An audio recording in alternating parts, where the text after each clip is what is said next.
Hello and welcome to the Craft Beer Corner. For today's beer review, we are jumping in to the second of a trifecta of IPAs from Tombstone Brewing Company, all of which have a name that is 1/3 of the old school Konami code.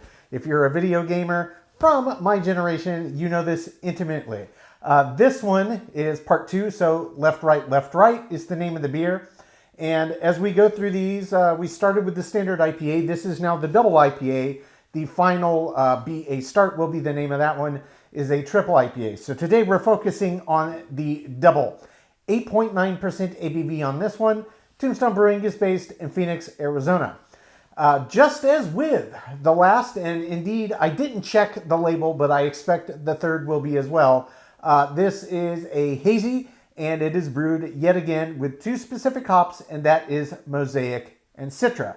So pretty cool how they're just stepping the ABV up on this same beer. They're using part of this, thing in the naming profile. And yet again, if we look to our label art, they've got some cool kind of video game themed font and action on here. Again, this looks, like a 16-bit graphic system. Think Sega Genesis, think Super Nintendo, TurboGrafx 16, Panasonic 3DO, things of that nature. So very, very cool. Harkens back to my childhood. I absolutely love it. So without further ado, we're going to get this cracked. Yet again, we're using our nice tall all-purpose glass that works great for IPAs. And we're going to use the same glass for the third as well. Keep it super consistent. So let's go right down the glass. Give a bit of agitation. Let the head do its thing. Now I'm going to back off a bit. All right. Slow down the pour. This one's looking quite nice. I think I was not quite as aggressive out of the gate on the first one, even though it did do a pretty good job. We'll stop there. This can hold the whole beer, a pint can, but with that nice head, we'll give it room. So I could tell you, I could already smell the aroma coming off of this. Visually, again, yeah, it's that light, pale, golden yellow color that I expect and think of an IPA. This one's maybe not quite as pale, but it's that true golden yellow color. Yes, it is hazy. It is occluded. I cannot see through it. What I do see in terms of effervescence on this one, it's got a little bit of activity coming off of the sides. That's mostly kind of medium bubbles that I think are just residual cling. And it's a little murky, but I can see very tiny ones slowly as they're moving up, kind of getting near the edge. So I think that did help with this nice thick head that it formed on top. It looks fantastic. Now we're going to get over it for a full sniff, see what we get. Okay, so the aroma profile on this one, unsurprisingly, is remarkably similar to the first. They used the same hops, mosaic and citra. So on this one, yet again, we're getting a lot of citrus, and we're talking specifically grapefruit, lemon, lime, orange. It's kind of a combination of all of them, and we're getting some melon accents. It definitely smells strongly of cantaloupe in particular. On this one, yeah, there's a little bit of an underlying earthiness. And just as with the last, I'm not picking up any of those prototypical mosaic blueberry aromas. That's pretty common. But citra is a big, bold, pungent aroma in its own right. And frankly, the blueberry side that the mosaic imparts is subtle. So paired with another hop that's big and aromatic like this that has a lot of different layering, notably melons and tropical fruit and citrus, it's not really going to stand that big of a chance unless they were really ham-fisted with the mosaic in comparison to the citra. And certainly dry hopping, you could go a little heavier on the mosaic side and maybe accentuate that a bit. I don't know what the process was, but I do know it smells quite nice. Yeah, there's this little bit of earthiness that comes through on the nose. I'm not really getting any kind of resinous quality, nothing that smells floral, but pretty similar to the aroma profile on the standard IPA. So without further ado, we're going to jump right in and see what this one tastes like.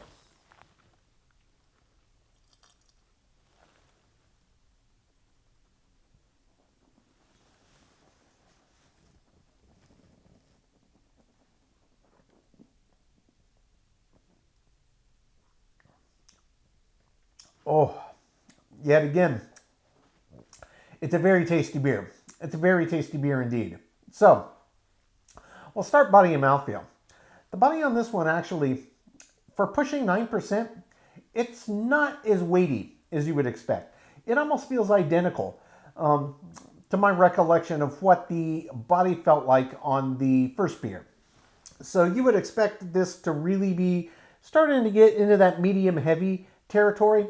It really is just like a full round medium, possibly breaching into the bottom side of the medium heavy. I would expect it to be almost a full medium heavy for the style in this pushing 9% ABV range. In terms of the mouthfeel though, exactly as I expected. It's got the right amount of resistance for nearly 9%. Feels really nice. Just as with the first beer that we reviewed of this one, the Up, Up, Down, Down, the standard IPA, it's got this nice silky, creamy texture as you agitate it around the palate. So you can feel that thickness, that resistance, and just this wonderful mouthfeel texture to it as you agitate around the palate.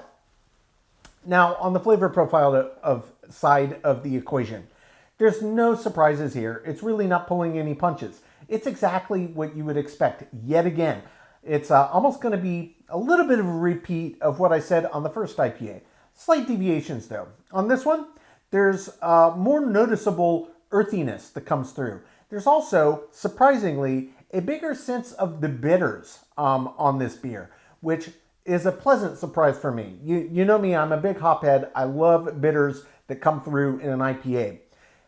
It's one of the reasons I don't often drink double, triple, quad IPAs, because as a rule, in my experience, the higher the ABV goes up, the more the malts, the more that diminishes the sensation of the bitters that come through and make their presence known in an IPA. It's just the more things you add to it, everything else has to work a little bit harder for its own voice to be, had. And the same is true for bitters. This one though, surprisingly, the bitters really do come through quite nicely. That was actually the first thing that I got when I swallowed. It was this nice earthy sense of bitters, as it's already done the finish and kind of on its decay from that first sip I had. It's moving a little more into that slightly resinous quality. It's not so much pine, but it's this resinous tar-like quality. And that's pretty common with these high alpha acid content hops. Citra and Mosaic, both quite high alpha acid content hops. I mean, depending on the variety, where they're grown, a part of the year, season that they're picked, anywhere an average of 10.5 to even 14.5 for either of these hop varieties. So we're talking they've got a lot of bittering potential here, aside from wonderful flavor and aroma enhancing possibilities as well. So first sip, I really enjoyed it. I'm going to jump back in for a second, let everything re-intensify. We're going to pick this apart, see if there's anything I missed. Then we'll talk a little more in detail about what this finish is like. But I'll love it again. They're 2 for 2 for my money.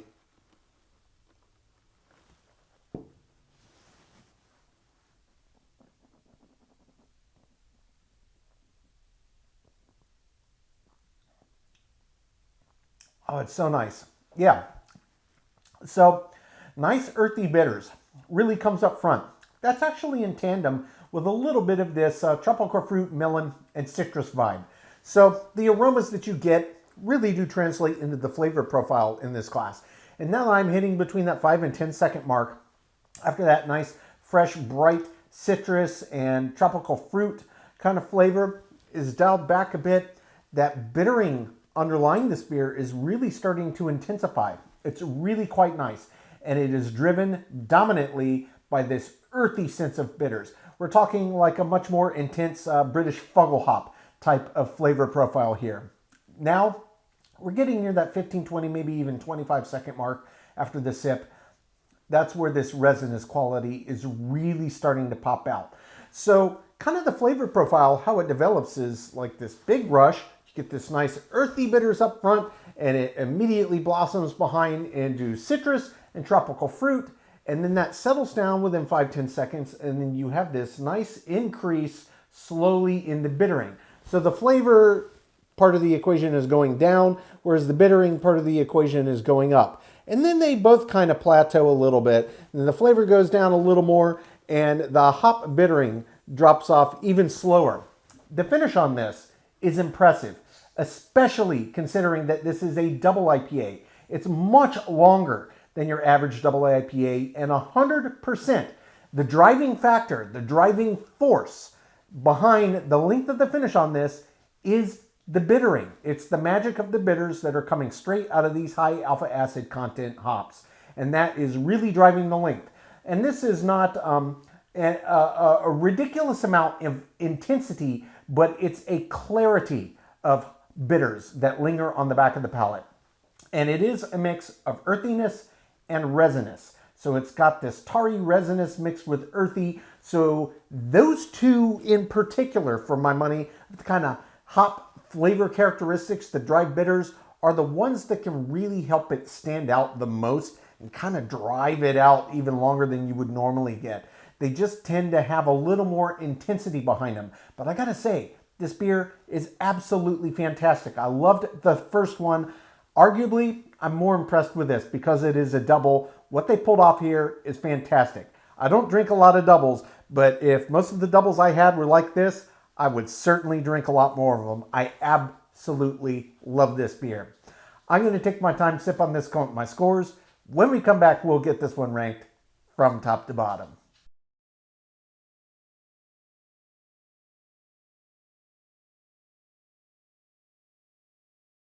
All right, now that we've gotten to enjoy this beer, we're going to get it ranked.